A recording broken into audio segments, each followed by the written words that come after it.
भाई ने सवाल पूछा, मेरा मैदा ख़राब है।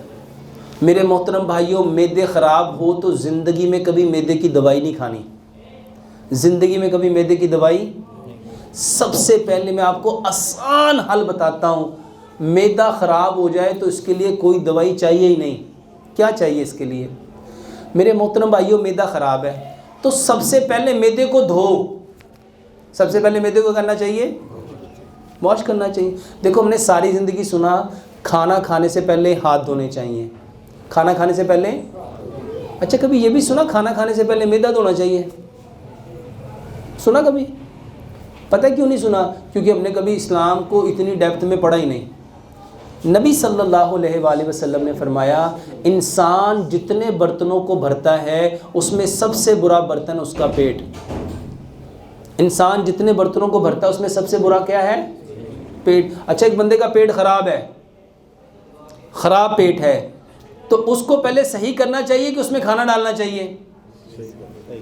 तो पेट तो पहले ही ख़राब है और आप ऊपर से फिर खाना डाल रहे हो, तो उसको सही करने के लिए खाना खाने से कम से कम आधा घंटा पहले पानी पियो, ताकि वो सारी जो पेट में गंदगी है वो उसको साफ़ कर दे। और किसी भी चीज़ को साफ़ करने के लिए हमने क्या रखा हुआ है? पानी। पानी है ना, तो खाने से पहले क्या करना चाहिए? पानी पीना चाहिए। तो खाने से कम आधा घंटा पहले पानी पियो। अच्छा, जब आप खाने से आधा घंटा पहले पानी पियोगे, बताओ पेट साफ होगा कि नहीं होगा? उसकी तेज़ाबियत, उसकी गंदगी, उसका कचरा मचरा कुछ ना कुछ निकलेगा कि नहीं निकलेगा? तो पहला काम ये करो। दूसरा काम, अपने दांतों को देखो। दांत कितने हैं? 32 दांत हैं और 4 तरह के दांत हैं। हकीम लुकमान फरमाया करते थे अपने बेटे को नसीहत करके, बेटा जो दांतों का काम आंतों से लेगा वो कभी भी ठीक नहीं रह सकता।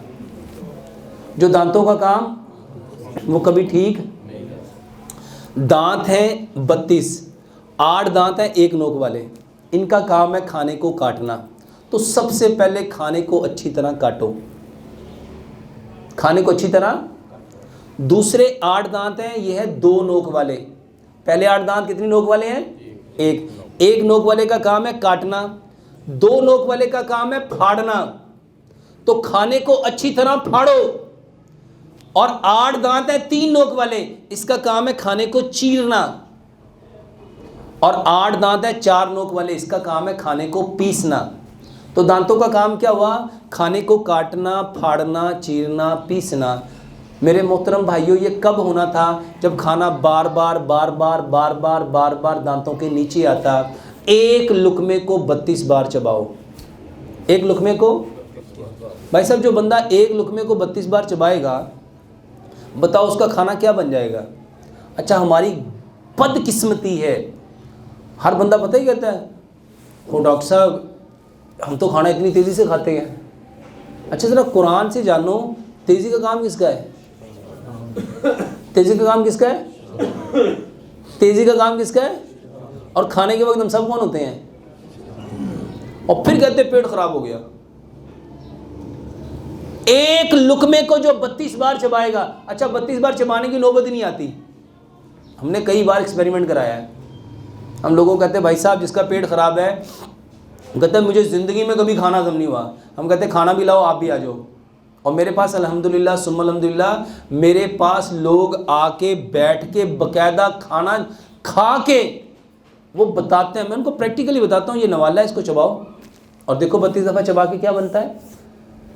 32 बार जो खाना चबाएगा, बताओ उसका खाना क्या बन जाएगा? उसका पेट कभी ख़राब हो सकता है?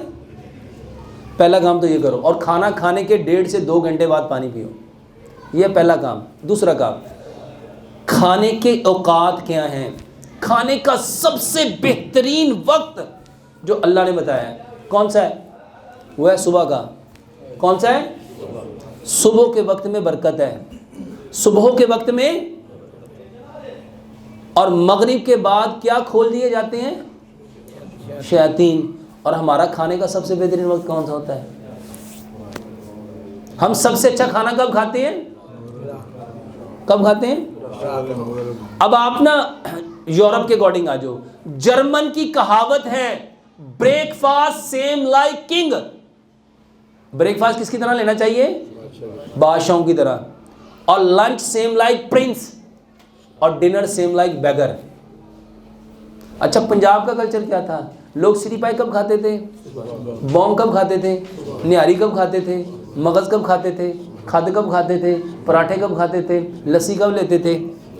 और मेरे मोहतरम भाइयों, मैं आपको दुनिया की सबसे जो बिल्कुल यूँ समझ लो वो खुराक जो आपको सबसे ज़्यादा बीमार करती है, वो है डबल रोटी, वो है। और माशाल्लाह यहाँ पे सारे बड़े फ़ख्र से कहते हैं हम तो स्लाइस और अंडा लेते हैं, और कितने अपने आप को एजुकेटेड समझते हैं। वो एजुकेटेड स्टूपिड हैं।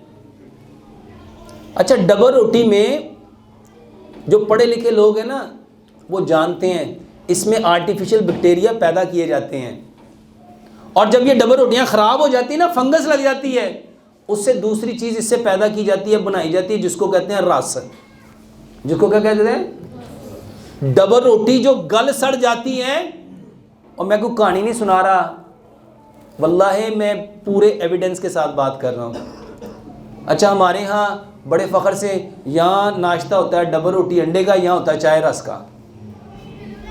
और ये सबसे बेकार चीज़ है आपके मैदे के लिए, जो मैदे को सबसे ज़्यादा नुकसान देती है। और मैं आपको हदीस से बताता हूँ, प्यारे पैगंबर जनाब मोहम्मद सल्लल्लाहु अलैहि वसल्लम ने पूरी ज़िंदगी कभी बग़ैर छने हुए आटे की कोई चीज़ खाई नहीं थी।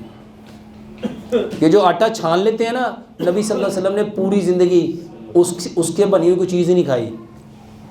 आपने हमेशा मना किया है कि जैसा है उसको लाओ, थोड़ा सा हिलाओ, जो उसके ऊपर तिनके वगैरह हैं उसको आप हवा से, उसको फूंक से उड़ा दो। ये छान के खाने वाला कॉन्सेप्ट इस्लाम में। और भाई आप छान के उसका जो फाइबर है, उसके जो चोकर है, उसकी जो सूजी है, जो मैदा है, वो तो आप निकालने की कोशिश करते हो।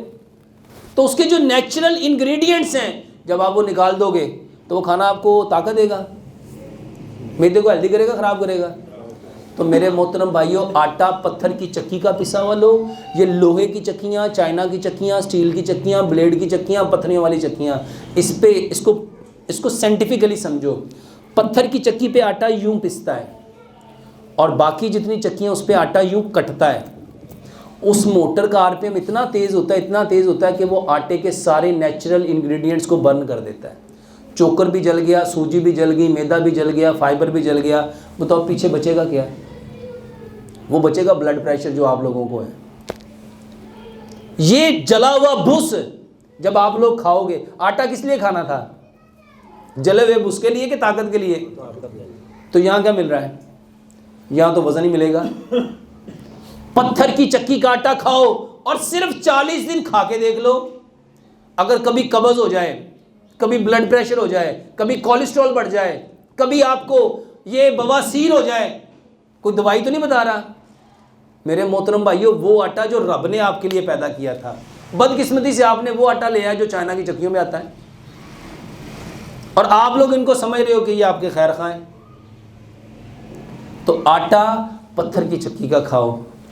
4 बातें आपको बताई। खाना खाने से आधा घंटा पहले पानी पियो, 1.5 घंटा बाद पानी पियो, और एक लुकमे को 32 बार चबाओ। सुबह का खाना पेट भर के खाओ 60%, दोपहर का खाना 30%, शाम का खाना 10%। इसके बाद आपको बताया कि आप आटा पत्थर की चक्की का लेके आओ, और अगर एक काम कर लो, सिर्फ अपना खाना मिट्टी के बर्तन में पकाओ। खाना किस में पकाना है?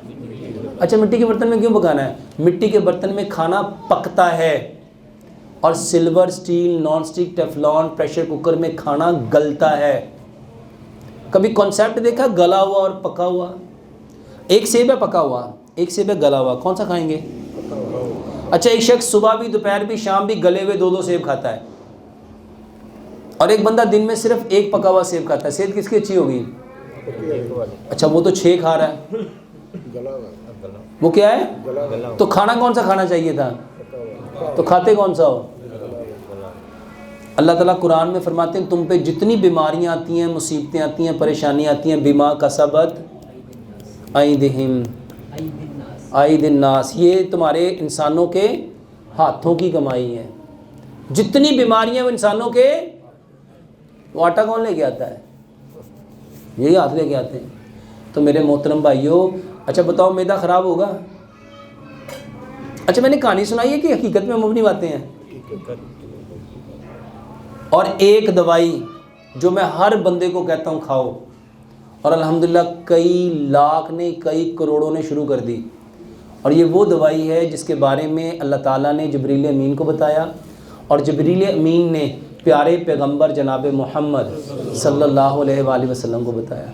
वो है काला दाना। कलवंजी वो काला दाना है जिसमें मौत के सिवा हर बीमारी की शिफा है। और हमारी बदकिस्मती ये है, हमारे यहाँ पे लोगों के दिमाग इतने उलझे हुए हैं, कहते हो ये तो बड़ी गर्म होंदी हुई ना खाई, आग हैगी वो आग। अच्छा प्यारे पैगंबर जनाब मोहम्मद सल्लल्लाहु अलैहि वसल्लम क्या फरमा रहे हैं? इसमें क्या है? मौत के सिवा। और यहाँ माशाल्लाह अक्लमंद इंसान क्या फरमा रहा है? अच्छा किसकी बात सच्ची है? अच्छा हम किसकी बात को मानते हैं?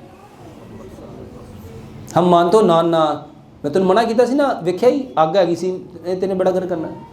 अच्छा क्या नबी सल्लल्लाहु अलैहि वसल्लम सिर्फ मक्के और मदीने के लिए आए थे? क्या यूनिवर्सल है? हम मेरे मोहतरम भाइयों, प्यारे पैगंबर जनाब मोहम्मद सल्लल्लाहु अलैहि वसल्लम रहमतल लिल आलमीन। तो कलवंजी, और दूसरी चीज़ है मेथी दाना। दूसरी क्या चीज़ है? मेथी दाना लेना है, मेथरे नहीं लेने।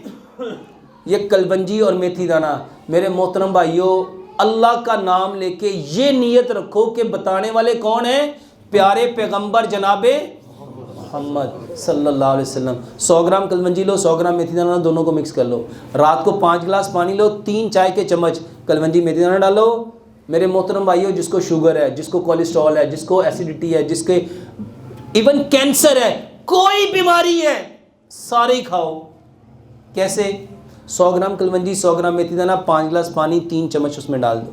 जिसको शुगर है वो गुड़ ना डाले, बाकी उसमें 3 चम्मच गुड़ मिलाए और 3 चम्मच उसमें लेमन मिलाए। उसको इतना पकाओ, इतना पकाओ, इतना पकाओ, इतना पकाओ, 5 गिलास पानी, 4 गिलास रह जाए। इसको मिट्टी के बर्तन में रख लो। अगर इसमें आपको तेज़ाबियत ज़्यादा है, आपको कब्ज़ ज़्यादा है, आपको बवासीर ज़्यादा है, या फेस्चूला है, जिसके पेट ख़राब है, तो वो इसमें क्या करें? एक छोटा सा खीरा, एक छोटी सी गाजर, 2 इंच का टुकड़ा अदरक का, 2-3 टानियाँ सब्ज़ धनिया की, 2-3 टानियाँ पुदीने की, उसके अंदर डाल लें। इस पानी को सारी रात पड़ा रहने दो। 1.25 गिलास सुबह, 1.25 दोपहर, 1.25 शाम, खाने से आधा घंटा पहले अपने मैदे को इससे साफ़ करो।